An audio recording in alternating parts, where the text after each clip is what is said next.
دايما أصعب حاجة مش إنك توصل للنجاح أو للقمة، أصعب حاجة إنك تفضل في النجاح ده. كل فترة بيظهر نجوم جداد، بس قليل أوي اللي بيقدر يحافظ على نجاحه ومكانته عند الناس. وعلي ربيع واحد من أكتر الممثلين اللي عاشوا القاعدة دي. في وقت الناس كلها كانت بتحبه ومكسر الدنيا من أول ما طلع، بس بعد كام سنة بدأ رأي الناس يتغير. الناس كانت بتعتبره مستقبل الكوميديا، بس دلوقتي بقى يسألوا إيه اللي حصل لعلي ربيع.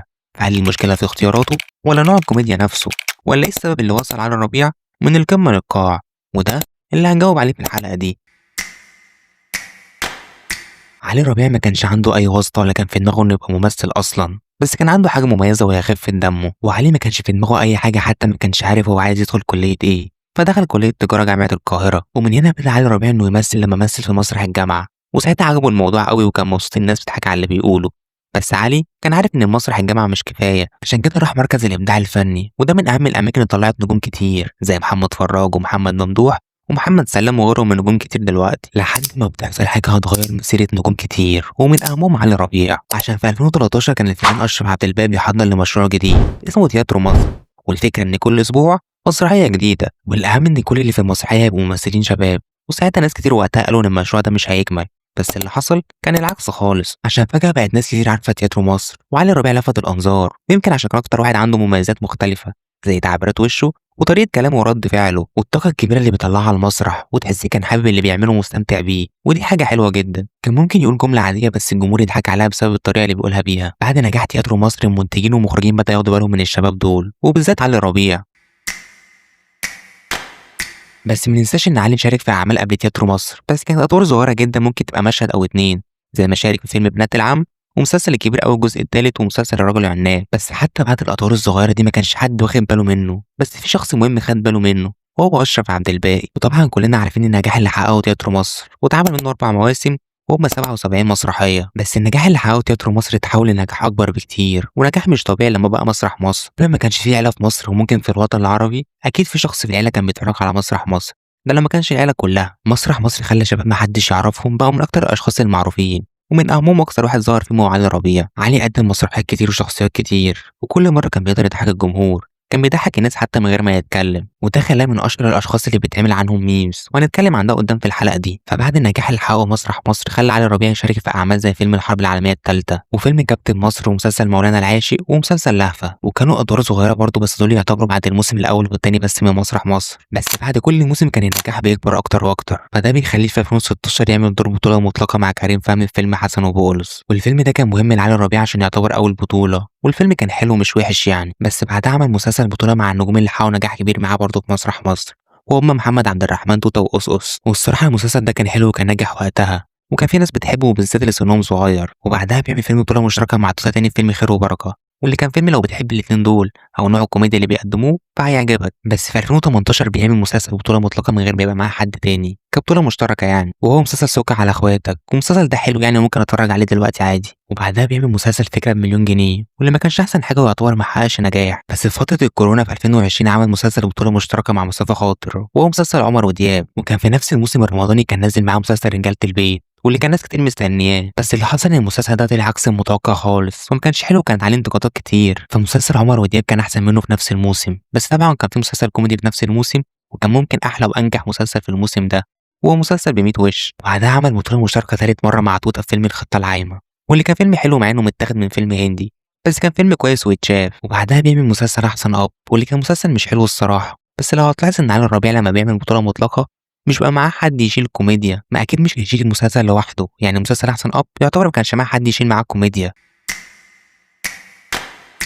وبعدها عمل فيلم زومبي واللي كان مش حلو خالص، عشان اللي فات اللي كان بيتعمل في المسرح اكيد مش هينفع تبقى افلامك، ولو عملتها مره ما ينفعش تبقى كل مره. وبعدها عمل فيلم بعد الشر، ومن هنا الناس بدات تقول هو ايه اللي حصل لعلي ربيع، ازاي الشخص اللي كنا بنقول عليه هو ده مستقبل الكوميديا بقى هي دي افلامه. وبعدها بيعمل مسلسل نص التاني، واللي كان اكيد احسن من الافلام دي عشان كان مسلسل اوف سيزون و10 حلقات بس، ومش بقول انه مسلسل جامد بس على الاقل ما فيهوش الافيهات بتاعت مسرح مصر. بس بعدها بيرجع لنفس الافلام اللي بيعملها وبيعمل فيلم على الماشي، واللي كان فيلم مش حلو خالص برضه. بيكمل سلسله الافلام دي فيلم السقط الثانويه بنات، ففهموا انتوا بقى الفيلم كان عامل ازاي. بس مش معنى ان الافلام دي انا شايفها وحشه وفي ناس كتير شايفاها كده ممكن حد تاني يعجبه الافلام دي عادي، واكيد طالما الافلام دي بتتعمل يبقى المفروض بتنجح، ما فيش حد يعمل افلام عشان ما تحققش نجاح. فتعالوا بقى نتكلم ايه اللي وصل علي ربيع من القمه للقاع. مشكله علي ربيع انه كان فاكر اللي بيعمله في المسرحيه هينفع يتعمل في الأفلام حتى بنفس الأسلوب، بس مع كل عمل بيعمله الجمهور بدأ يلاحظ إن كلهم نفس الحاجة تقريبا، وحتى الشخصية هي نفس الطريقة والأسلوب وكل حاجة. فمع تكرار ده الناس بدأت تزهق وتحس إن شافت ده قبل كده. في نفس الوقت ظهر نجوم شباب بأفكار جديدة ومختلفة، والناس بقت تحب كوميديا المواقف أكتر من كوميديا الإفيهات. وده من كوميديا المواقف هي اللي بتعيش، عشان ممكن النهارده تقولي في يضحك الناس بعد كام يوم ما يضحكش حد. بس هل كانت المشكلة في علي ربيع بس؟ الحقيقة لأ، في حاجات تانية زي السيناريو والفيلم نفسه. ودلوقتي ناس كتير بتقول إن في مشكلة في الكتابة، حتى الممثلين نفسهم بقى يقولوا كده. ففي ناس بتشوف إن المشكلة في الكتابة وإن المنتجين هم اللي بيحصروا في الأدوار والأعمال دي، في ناس شافت إن محتاج يغير نوع الأدوار والأعمال اللي بيقدمها. فده بيخلينا نسأل سؤال مهم، هل هو محتاج يعيد اكتشاف نفسه؟ فالأكيد إنه فعلا محتاج يعمل كده، وفي أسرع وقت كمان. الجمهور ممكن يسامحك على فيلم أو اتنين، بس لو حصل إنك بتعمل نفس الحاجة كل مرة هيبدأ يدور على حد غيرك. أوحش حاجة إن اللي بيتفرج يبقى عارف هيشوف إيه قبل ما يشوف الفيلم نفسه. فدايما أسوأ حاجة ممكن يعملها ممثل في نفسه أو أي شخص عامة هي التكرار. بس هل كل الكلام ده معناه إن علي ربيع انتهى؟ دايما لما الناس تسمع عن كلمة تراجع يفتكروا إنها معناها النهاية، بس الحقيقة إن مفيش حاجة اسمها نهاية. ممكن في أي وقت ترجع، ممكن أحسن من الأول كمان. في نجوم كانوا في القمة وكملوا في القمة، وفي وصلوا للقمة وتراجعوا، وفي طلعوا واحدة واحدة. ودي أحسن حاجة، إنك توصل للقمة بالتدريج. ففي أسئلة معينة هي اللي هتحدد علي ربيع هيوصل لفين، وهي هل هيقدر يغير ويعمل حاجات ونوع وأدوار مختلفة؟ هل يقدر يعمل دور يبعد عن الكوميديا أصلا؟ هل مش هيكرر نفسه ويختار صح، ولا هيفضل يقدم نفس الأسلوب؟ الإجابة على الأسئلة دي هو اللي هيحددها علي ربيع مع الوقت. بس في حاجة مهمة جدا فرقت مع علي ربيع، وهي الميمز. بعيد عن كل اللي قلناه في علي ربيع، هو نجم الميمز. سواء كنت بتحبه أو لأ، صعب تكون على السوشيال ميديا وما شفتش الصورة أو مشهد لعلي ربيع بتتحول لميم. ودي حاجة مش بتحصل مع أي حد. الميمز محتاجة شخصية ناس تعرفها من أول نظرة. بس ليه أصلا الميمز بتاعته نجحت؟ لو ركزت في طريقة تمثيله هتلاقي إنه بيعتمد كتير على تعبيرات وشه، مرة مستغرب، مرة مصدوم، ومرة بيبص بطريقة تخليك تضحك حتى من غير ما يتكلم. وده اللي بيخلي أي لقطة منه ممكن تتحول لميم. ونجاح الميمز لعلي ربيع حاجة حلوة، وده معناه إن الناس لسه بتحبه وفاكراه ومستنيين منه يعمل حاجة حلوة ومختلفة. لو سألت أي حد في الشارع مين علي ربيع ففي كتير هيعرفوه، ودي حاجة حلوة جدا وصعبة بيتمناها أي ممثل. بس الأصعب منها إنهم يفضلوا مستنيين هيعمل إيه المرة الجاية. فده بيخلينا نسأل سؤال، هل يقدر يرجع؟